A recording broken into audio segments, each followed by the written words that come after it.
I work with horses as my co-facilitators in a coaching container. And so I, when I'm working with a client, I am talking with the client and they're sharing with me, and I'm paying attention to what the horse is doing as a result of the energy that they're putting out. Horses are amazing. They're incredibly intuitive. They're they can feel our heartbeats from 4 feet away, which I find just absolutely extraordinary. Wow. And and so because they are so energetically connected to us, they really can feel shifts in our energy. Welcome to the Sober Edge podcast, inspiration for alcohol-free living.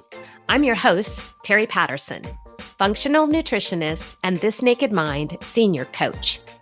The Sober Edge is a place to explore the infinite possibilities on the other side of drinking. In a culture soaked in booze, discover the wonder and joy of taking a different path. Meet real people living lives of purpose and passion. Learn the truth behind the alcohol myths and get ready to be motivated, inspired, and astounded by what is possible with the Sober Edge. Nancy McKay is the founder of Women Empowered Recovery and creator of the Brave Recovery Method, author of the Brave Recovery Method, and contributing author to Ready to Fly Volume 3, Phoenix Rising, and Corporate Dropouts. With over 16 years in recovery and a cancer survivor, Nancy combines lived experience with professional expertise as a life coach, Equus Coach, master facilitator, and She Recovers coach. Her approach goes beyond traditional recovery methods, helping women transform from surviving to thriving through private coaching group programs and equine-assisted retreats. This is a very special conversation with the lovely Nancy McKay, and I think you're going to learn a few things about Equus coaching and how to be a little bit more brave.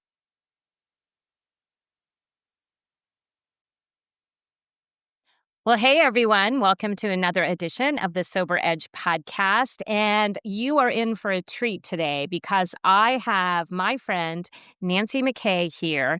And Nancy is a recovery coach who has just written a book, The Brave Recovery Method. Like, who doesn't want to be more brave in our journey? Who doesn't want the tools to show up and be brave as we untangle this relationship we have with alcohol? So delighted to have you here, Nancy. We're going to talk about your background as a equine therapist as well and your own journey into recovery. So welcome to the podcast. Thank you so much. It's great to be here, Teri. Yes. So I just love the idea of being brave. So can we just start there? Tell us why you created this acronym, because it is an acronym, about the Brave Recovery Method. Why brave? Oh, gosh. Well, I really think that it's important that you come from a place of belief that you can actually get better, and whether it's alcohol or grief or burnout or stress or anything, it's just it knowing that it it will get better, um, I think is really important. I remember, the day after I tried to kill myself, which started my sober journey, was I was sobbing, thinking that my life was, for all intents and purposes, over because certainly wouldn't be able to come back from this, right? And I, it's just so important because when in the first stages of getting sober, you really think that you've been given a death sentence almost. It's like they've taken away my best friend. Now what the hell am I supposed to do? And you don't really see the light at the end of the tunnel. And so hopefully this will give people, especially women, something to grasp onto, that you there is something to believe in, and you can believe in yourself, and you need to believe in yourself in order to stay sober, get sober and stay sober and heal, is what it boils down to. So that's where the belief part comes in. Mhm. Um, the R is for resilience, and I think, the we build resilience from the challenges that we're faced and that we overcome. You know, the fact that we get sober is a huge building block in resilience. And so it's just one of those things that we learn. uh I believe this is where my age kind of plays a role. The older you get, the more you realize that the hurdles that you've gone over have helped you get stronger. Mhm. And I think a lot of people think that they're never going to be able to survive these challenges that life throws at us. And what we don't realize is that that's building resilience muscles in the process. Yeah, thank you for sharing that. And wow, we started out with a really powerful moment there. And this is where, I so appreciate that, Nancy, because it is your story. And there is so much power and beauty in that story. And just like you're talking about, I always think of like the phoenix, right? Rising up. I was similar to you. And we talked about this before I hit record that, the idea that I would be in, a basement, never able to drink again, feeling shame and guilt kept me stuck in my drinking cycle for a long time because I didn't really see another way out. And I thought I would be miserable not drinking. And it took some real self-reflection and some bravery, I guess, to say like, well, I'm miserable drinking. So I might as well try this other thing. And I guess if I hate it, I could go back to drinking. And almost 10 years later, I don't hate it. Right. Right. Yeah, absolutely. I mean, the thought I'll never have fun again was one of the first thoughts that I had. Well, there goes any enjoyment of life. I guess I'll just, you know, begrudgingly sober and, just survive the rest of my life. And, you know, uh nothing could be further from the truth. Yeah, one of your taglines that I love is transforming from surviving to thriving. And that image alone is, I think, what I have tried to share with my audience and my clients because I think it's very difficult for someone who's in the throes of drinking and over drinking to understand what it looks like to thrive in an alcohol free life. Like you said, we have this image that we're going to give up everything and we're just going to kind of go through the motions for the rest of our life. But the reality is that when we choose to embrace the change as opposed to resist it, like we can become alcohol free and resist it and be miserable, Oh or yeah. we can actually embrace this process and be brave. And that's where the thriving comes in. So I think that that's beautiful. Yeah. Absolutely. So you've been at this a while. You have been alcohol free for 16 and a half years. Congratulations. Thank you. And you have been coaching for 7 years. So you've got some skin in the game. I And with your own journey, Nancy, you shared that you started in the 12 traditional 12-step recovery. And how does that inform the type of, practice and the way that you coach women today? Well, while I am not involved in the 12-step recovery process anymore, there there is a lot of wisdom there. And um so I utilize, it would be foolish of me to throw away everything that I gained from AA and the community, and they saved my life, for crying out loud. So, but so I use a lot of the um the information and the knowledge that I gained from that. I was just working with a client before our call, working on kind of her getting ready to do her inventory sort of thing. And, what all does that look like, and unpacking that. And, but I can do that now with a different perspective of, I feel like I've got something to bring to the table, not only the traditional information, but also my lived experience with it and my coaching tools that have made a world of difference. And I just think um, it's a different process, I Yeah. guess. Well, I'm so glad you shared it that way. And thank you for that because I think that sometimes we've swung the pendulum so far that people now, they feel very comfortable saying, well, AA is bad, and the thing is, it's not black and white. Mhm. And I've had to revise my own, thoughts around it. And I've been in some AA rooms now on behalf of a family member. And so I understand, what goes on so I can speak from that standpoint. I didn't use it as a recovery tool, but I think what I recognize now, Nancy, is that there is, the reason it survived for, decades is because there is some true wisdom there in regards to community, in regards to vulnerability, in regards to having a process to follow. And I think it is really wise to consider like there are some many things from there that you can carry forward and share that are helpful. And it's this I think we're in this place now where as coaches we have such an opportunity to blend our own journey, the people that have gone before us, the wisdom that is out there, our training into something that we can offer that is unique for each client. And that's beautiful.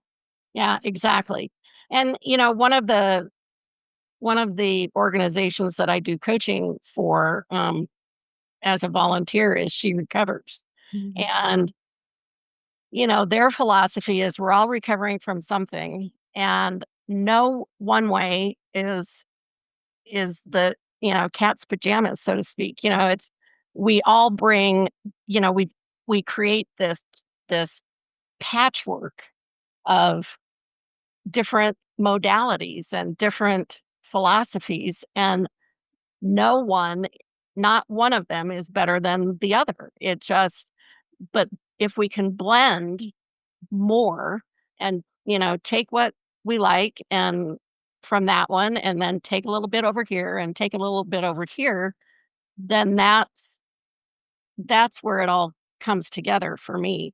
And that's kind of where, unfortunately, I feel like, the uh, hardcore traditional folks are, you know, their belief is it's our way or no way, and I think that's unfortunate, when when they don't consider that there's other possibilities for recovery out there. And I think that just is a disservice to folks, because there's some folks that just are not, um, traditional recovery friendly, and they absolutely won't go down that road. And so if they don't go down that road, then chances are they may keep on the path of drinking, and that's not a good solution. So, the fact that there's so many different, um, methodologies out there, I think is really it's just a benefit for everyone. Mhm. If you wanna get sober, there's a way for you to do it no matter what. And so, that excuse has gone out the window.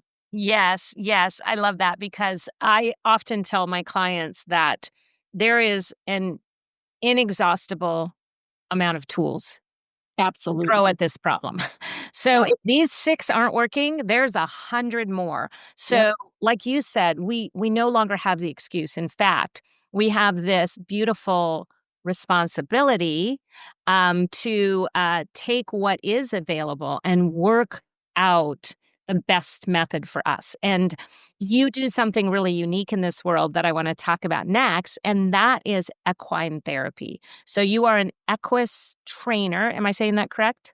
Well, Equus is the right word. I'm not a therapist. I'm a coach, and so, but what it means is I work with horses as my co-facilitators in a coaching container. And so I when I'm working with a client, I am talking with the client and they're sharing with me and I'm paying attention to what the horse is doing as a result of the energy that they're putting out. Horses are amazing. They're incredibly intuitive. They're they can feel our heartbeats from 4 feet away, which I find just absolutely extraordinary. Wow. And and so because they are so energetically connected to us, they really can feel shifts in our energy. And so, if we are talking and my the client feels like, well, I have to hide what's really going on. I want to pretend like everything's fine. I'm going to put on a good face and really not let anybody know what's happening. Well, chances are really good that the horse is on the other side of the round pen because they can tell that there's an incongruity in the energy with the client. And so when they feel that incongruity, they won't trust that energy. They don't trust it. And so if they don't trust it, they won't approach it Wow. because they are prey animals. And if they don't feel safe, then there's nothing you can do, if they just don't feel safe. However, if the client finally, says, "Okay, I gotta get this off my chest." And, you know, it doesn't matter if it's, you know, a good problem to have or if you're horrified and ashamed, but you're authentic in that feeling, the horse responds to that because they can feel that shift. So even though you might know that you've got this thing going on, but you're hiding it. That's where the incongruity comes in. But once you acknowledge it, then that shift in energy gets the horse's attention. It's like, their little ears perk up and huh, what's happening over there now? And then the more authentic you become, the more interested they are, and they will be more likely to approach and connect and help you with that issue. And so they can't understand English. They don't know what we're talking about, but they can feel that energy shift. And somehow, like if, for instance, boundaries are a problem for you, they pick that up and they know that if you want to work on your boundaries, I'm going to help you do that. So I'm going to nudge at you, or I'm going to swish my tail in your direction. I'm going to make you set a boundary with me so that you can get used to this. And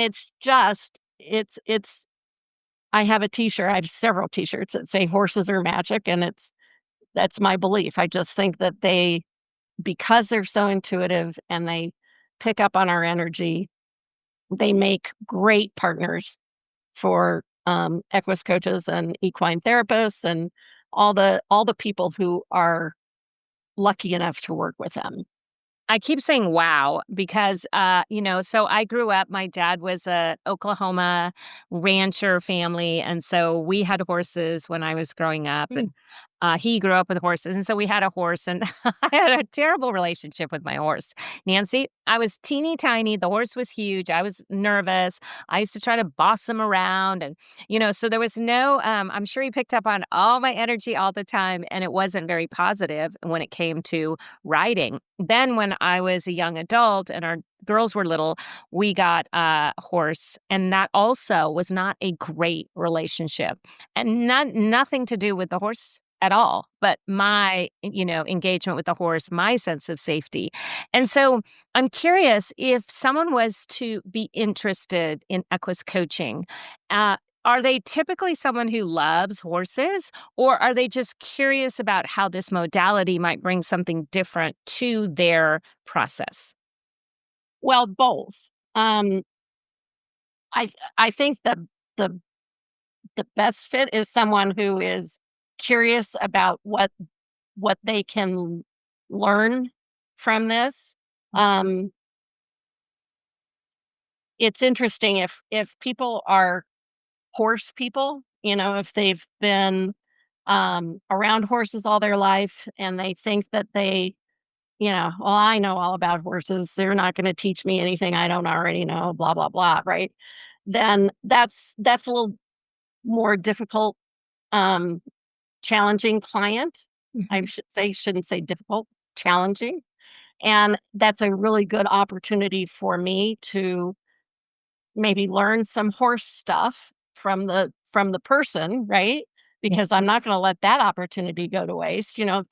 Tell me all about your experience with horses, and then I'm going to let the horse kind of do his magic or her magic, and let her speak for herself. Because it's really interesting to see, and I've experienced this myself. I mean, when I was early in my training, I had a situation where I was trying to push this mare around.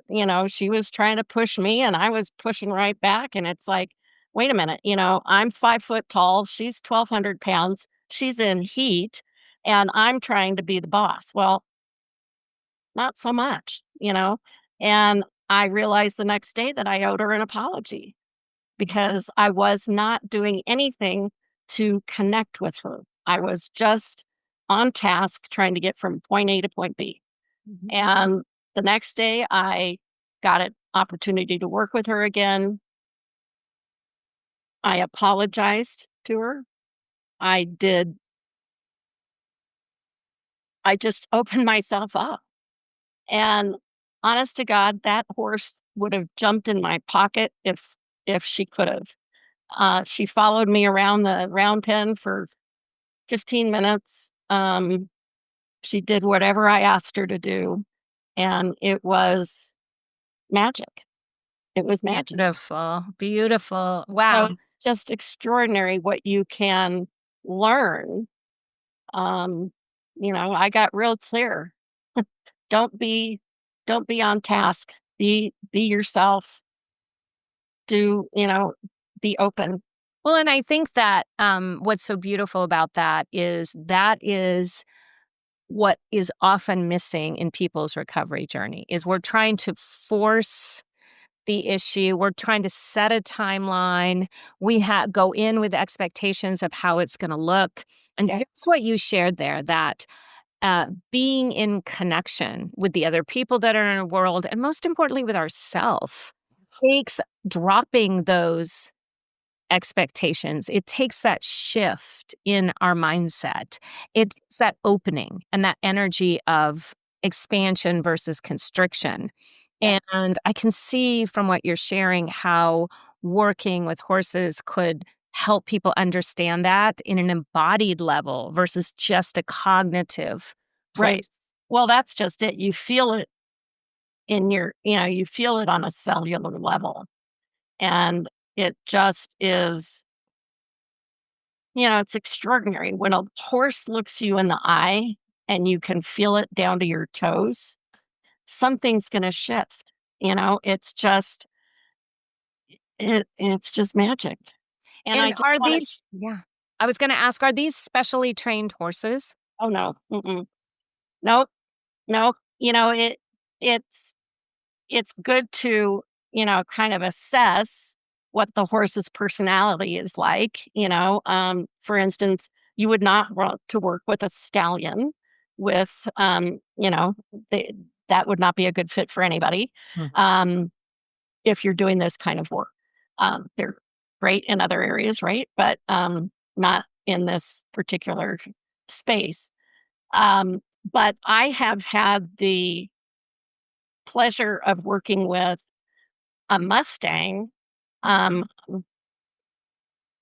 this the group that I trained with, we did a training retreat, and they they were working with some Mustangs that had been um, rescued, and this particular Mustang had not they had not worked with they had worked with her or him, I think it was a gelding, him, um, on their own, but they had not had any other coaches work with him, or they had not worked with clients with him. So they had worked with him.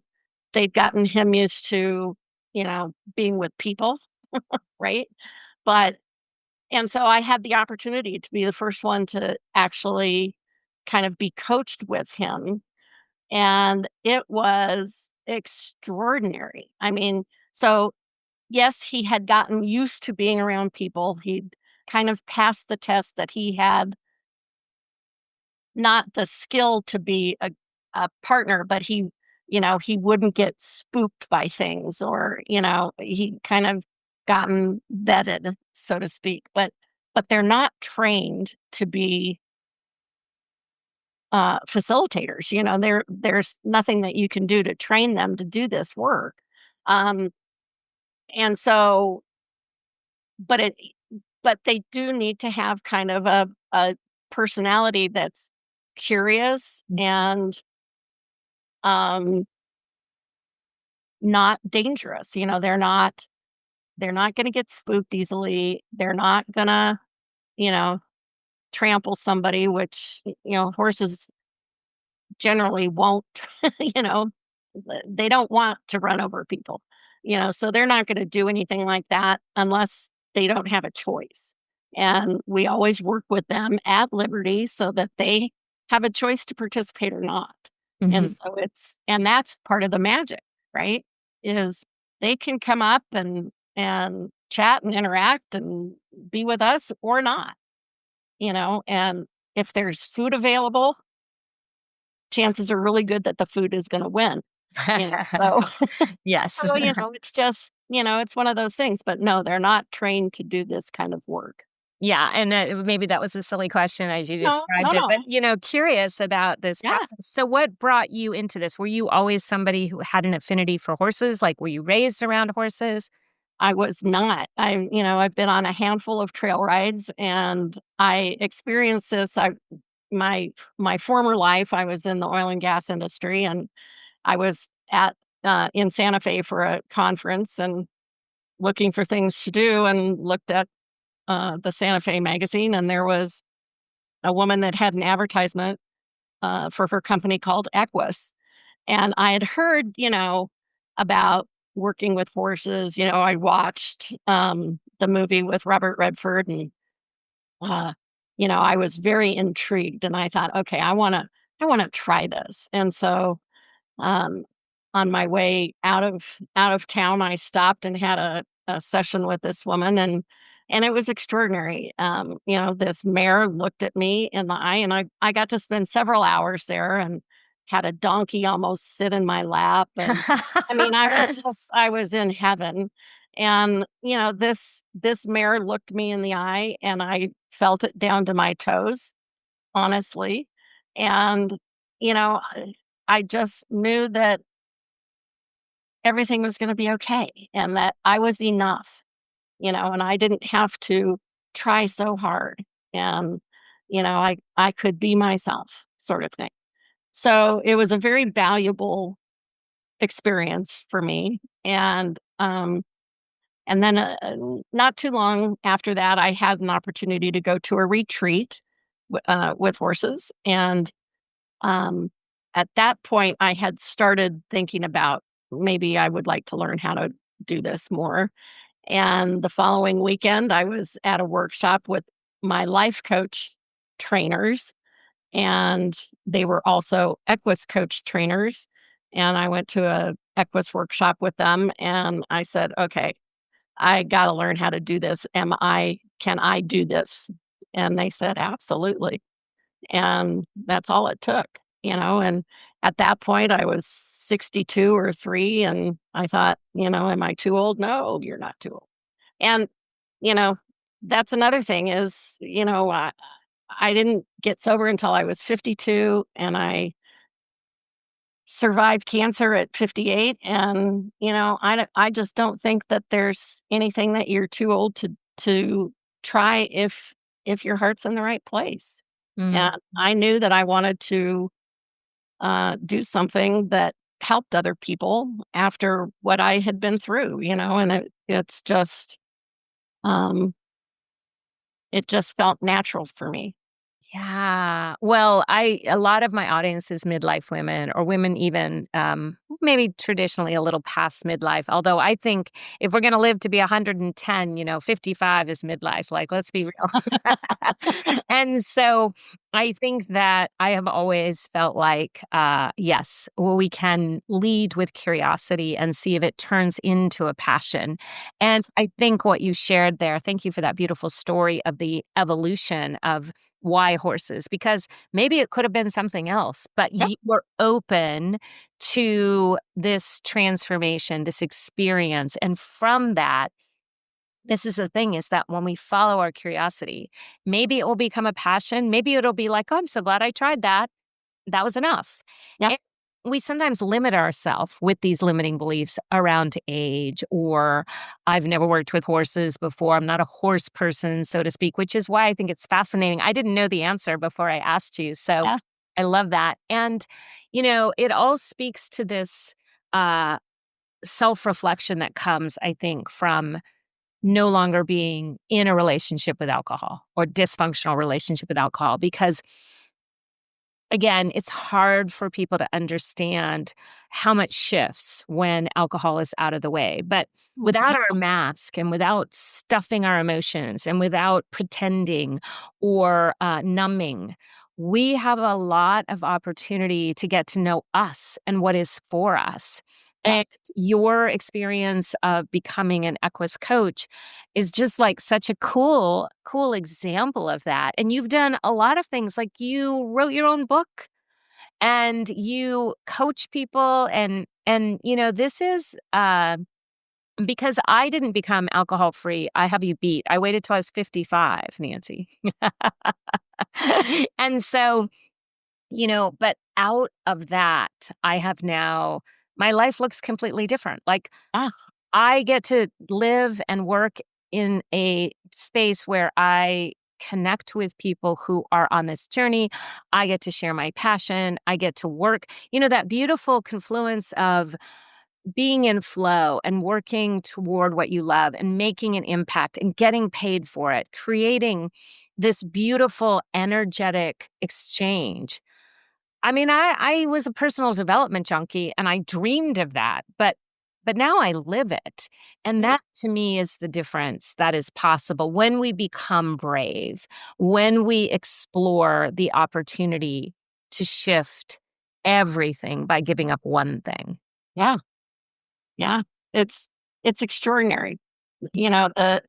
The transformation that you can experience by just giving up one thing that really doesn't have a benefit to it. Yeah. Yeah. And so you mentioned briefly about your cancer journey. And so you were 6 years alcohol free, working your recovery. And what type of cancer were you diagnosed with? Ovarian. Oh, my. Yeah, it's not a good one to get. If you're gonna get cancer, it's one that you kinda wanna avoid, but, I was very, very lucky in that I was diagnosed early. I thought I was having an appendicitis attack, and instead it was a fibroid tumor on my right ovary. My doctor, assured me that fibroids rarely turn to cancer, and, so she made me wait for a while before she'd have me retested, and, she called to say that I had a mass, and she was referring me to an oncologist, and so on my 58th birthday, I had a complete hysterectomy and found out that I had early stage ovarian cancer, 1C. So my oncologist highly recommended that I go through chemo, which I did not wanna do. My mother had, you know, a rough time when she went through, chemo, and I had a friend that I had worked with that died from a result of chemo, and so I was a little reluctant to do chemo. And since I was early stage, I really didn't know that it was worth the insurance policy, but in the end, kind of I had an intuitive hit that, "No, this is what you need to do." And so I did it and got through it fine, didn't have any problems. And, as a result, I'm 10 years to a little over 10 years cancer free, and touch wood, I don't anticipate ever having a problem with it again. And so, um, it's, uh, it was one of those things that, a lot of people, say, well, if I ever get cancer, all bets are off. I'm going to start drinking again, sort of thing. Yeah. And, it never occurred to me once Mhm. to have a drink. It just didn't occur to me. Yeah. And because of the cancer diagnosis, I realized that I was in the wrong line of work. Mhm. I worked in a for a great company. I wasn't crazy about the industry, but the company I worked with was fabulous, and they paid me well and great benefits and all that. And I was miserable. Mhm. And I knew that I needed to do something that was, that it, fed my soul and helped other people. And instead of hurting our planet. So I decided that I would start training at the age of 61 to become a life coach. And so I did. I love it. I And, love it. I've made mistakes along the way, but I'm still, I'm very committed, and, here I am 7 years later, which, has built a hell of a lot of character. Yes, I when I trained to be a coach, Nancy, I trained with Annie Grace at this Naked Mind Institute, and she said the first this, the biggest personal growth journey you'll go on is giving up alcohol. The second one is becoming an entrepreneur. Mhm. Yep, I'm here to tell you. Wow, Yeah. And it yeah, doesn't, it's a lot. it's the gift that keeps on giving. Yes, and it Still a challenge. challenges us in all the ways. Yes, it does. But, you said something in there that I have felt too, and I never wanna sound trite. I have not had a cancer story, but I have talked to people who shared that ultimately they considered that this was somewhat of a gift in their life because it shifted their perspective around how they were showing up in the world, where they were spending their time, and I find that to be true personally about alcohol. Like, I am so grateful that I ended up having, a problem with my drinking, and I'm so grateful that I went through that journey because that's where I met myself, Right, and right. that I mean, I'm so glad I didn't miss that. Yeah, yeah, right? I Mhm. mean, it would have been so easy to just keep on, and try to hold it together, and, you know, not die in the process, and, all the things, right? But instead, we chose ourselves. Yeah. And And that is, um, one of the things that I learned was that I had this desire to live that I didn't know I had, Mm, right? mhm. And um, so it's about saving yourself for the best parts of yourself. Oh, And yeah. and I don't know, I wouldn't have it any other way. I really wouldn't. Mhm. So I'm really happy to be a sober woman and um, you know, Yeah, I mean, I think I said it before Brené Brown, haha, but she says, "Sobriety is my superpower," and I've been saying that for a long time, and I'm like, "I think she got that from me." I think she Although did. she's been sober for 25 years, so she may have come up with it first. Yeah, okay. But, it really is embracing, the change as I'm just gonna call it a victory, Absolutely. um, as opposed to a life sentence, which is where we kinda get stuck in the beginning of our journey. And so, I wanna take us back for a moment because we talked in the beginning about your book. Will you share that BRAVE acronym? I think we got through belief and resilience. Will you share what the AVE stand for? Because I think each of these are beautiful parts that would stand alone separately, but put together, what a beautiful framework. Thank you. A stands for authenticity. Mhm. And, just what we were talking about, we find ourselves, right? And knowing that we can approach life as ourselves without putting the masks on, pretending to be, this with this group of people or this with that group of people. We can be ourselves and we can learn about ourselves and love ourselves in the process, which is one of the reasons why I drank was because I didn't love myself. And, it's not an overnight thing. It's not like you put the bottle down and you start to love yourself. It's a process, um but being authentic is the only way to, I think, you know, lead a happy life and thrive. You can't thrive if you're not authentic. So, um there's that. And then V is for voice. And I am a diehard feminist, and I'll be damned if I'm gonna let somebody keep, play small and keep small and do all the things. And that's also not a easy challenge to overcome. I've always been a sassy and salty Irish woman of a certain age, and I only get saltier as the days go on.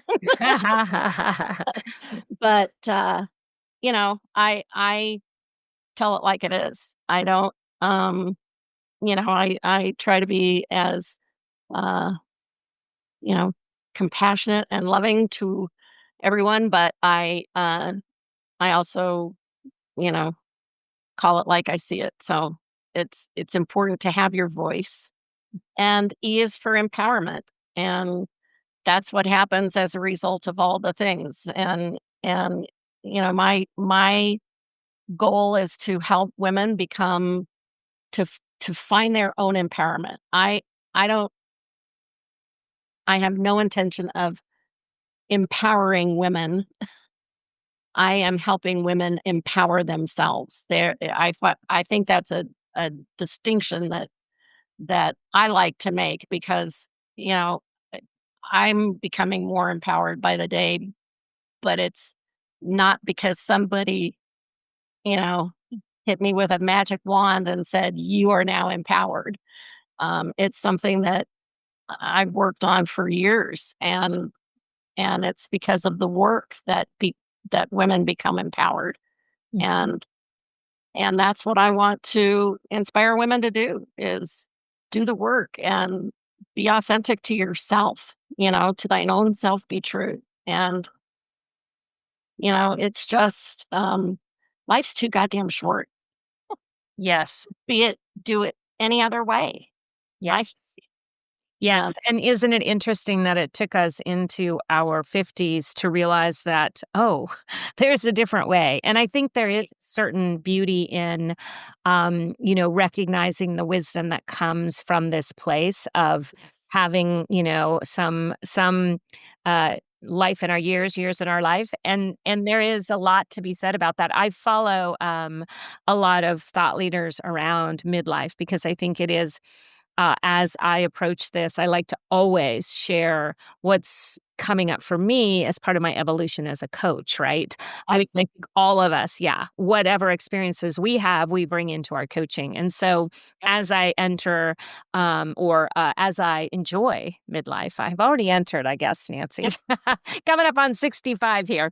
But it is this opportunity to recognize all of those 5 points we talked about, believe, resilience, authenticity, voice, and empowerment. And I think it's so beautiful what you said about empowerment because it's like teaching someone to fish or giving them a fish, right? Right. Like we can empower someone by giving them maybe opportunities and coaching them. But real coaching is about helping them Come to the feel that empowerment and understand their own strength through their voice, through recognizing their resilience, building this up, trying new things, understanding what it means to find their authentic self. And so all of this leads to that beautiful empowered. So when women go through your book, is this like a step one, step two, or is it more fluid than that? Well, it is kind of a step 1, step 2. I mean, I'm not I suspect that there's gonna be women who read it that go jump around. It's kind of meant to go in order just because it builds on each other, each chapter builds on the one before. Um, but it started out as a workbook. I was gonna do a workbook for my clients, and my one of my mentors at She Recovers said, you need to share this with more people than just your clients. You need to put this out into the world. And so it ended up being a paperback. I was going to do a workbook, spiral bound workbook, and that was exorbitantly expensive. And so I pivoted and did a paperback instead. And so um, there's exercises in it, but there's if you're a client of mine, then we're gonna, do more extensive exercises and so on and so forth. So it's just, I think uh, it's an easy read. Mhm. Um, Everybody tells me that's read it that it's very conversational, and which is what I tried to do. It's like I'm just sitting there talking to you, and I cuss a lot and I tell it call it like it is. sober swearing. That's right. And I just tell it like it is, and I'm not perfect at it. I don't do it all perfectly at all. So, it's um I'm I'm in the boat with everybody, and it's just, it's kind of my my little gift, my passion project. Well, it really is a gift, and thank you for the work that you do because we talked about the fact that there are so many different tools to share and to use, and having someone like you with that creative mind where you can put a framework can help all of us. Like I might be working with someone and I say, well, where's your voice in this? Like, where are you finding your voice? But that may seem intangible, but if you've worked through this process of starting with belief and understanding how to build resilience and then thinking about, oh, I understand what it is to be authentic, it makes it easier to understand how we can be empowered and share our voice and what that really brings into our life. And so I think it's brilliant. I'm so glad it's out there. And yeah, we all need the we can all use the understanding, whether you're still working on your alcohol freedom or you've been in recovery or you are free from alcohol. Like I consider myself, there's no pull anymore, but I do recognize that I can still believe in my next evolution. I can still practice resilience and understand the things that I've learned, the ways that I've grown, the challenges I've overcome, how they are informing this place. I can still see the through line to my authentic self from all of this. And so I would imagine that this book is not just a recovery book, it's a discovery book. Yeah, it is actually. And, it's a book of transformation. And yeah, I hope that it resonates with, um, not only the women out there struggling with alcohol, but also the coaches that are working with these women, and that, it's one more tool in the toolbox. And so we'll see. Yeah, yeah, so good. So tell my audience where they can buy your book and find out more about the work that you do and all the good things. Okay. Well, the book is on Amazon and it's The Brave Recovery Method. And you can find me at, do pardon me, womenempoweredrecovery.com. Beautiful, beautiful. Yeah, and that And is I'm on all exactly the it. socials. Awesome. I love that. And we have had this empowering conversation. I feel so uplifted, Nancy. Thank you for being here. Oh, Thank you thank for you. sharing your gifts and your passion with my audience. Oh, it's been a delight. Thank you so much. I want to thank you for tuning in to the Sober Edge podcast. This is a place for important conversations and a safe place to question everything you thought you knew about drinking. If you're looking for your sober edge, I want to invite you to connect with me at thesobernutritionist.com, where you can grab my free resource, Becoming More, a guide to loving your sober life. And I would be so grateful if you enjoyed this podcast, if you would leave a rating and review, as it will help more people find their sober edge.